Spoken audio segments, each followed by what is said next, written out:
Hello everyone, আজ 26 November. আজ দেখে নেব নো কন্ট্যাক্টে যারা আছো তোমাদের মনে মানুষের সাথে তোমাদের মনে মানুষের অনুভূতি আগামী 24 ঘন্টা কীরকম থাকবে। First card the tower. তাদের জীবনের যে ধ্বংস হয়ে গেছে, শেষ হয়ে গেছে, মানে তোমাদের এই সম্পর্ক যে শেষ হয়ে গেছে, এইসব বিষয় নিয়ে তাদের একটা অনুশোচনা করতে দেখতে পাওয়া যাবে আগামী 24 ঘন্টায়। নেক্সট কার্ড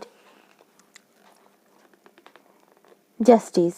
হ্যাঁ, এই অনুশোচনা শুধু করে তারা শেষ থাকার পাত্র বা পাত্রী হয়ে থাকবে না।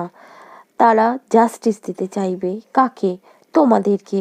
যে ইনজাস্টিস করেছে বা তাদের সাথে তোমরা যদি করে থাকো, তার ন্যায় তারা আনতে চাইবে এবং নিউ বিগিনিং, নতুন কিছু ভাবে শুরু করা এই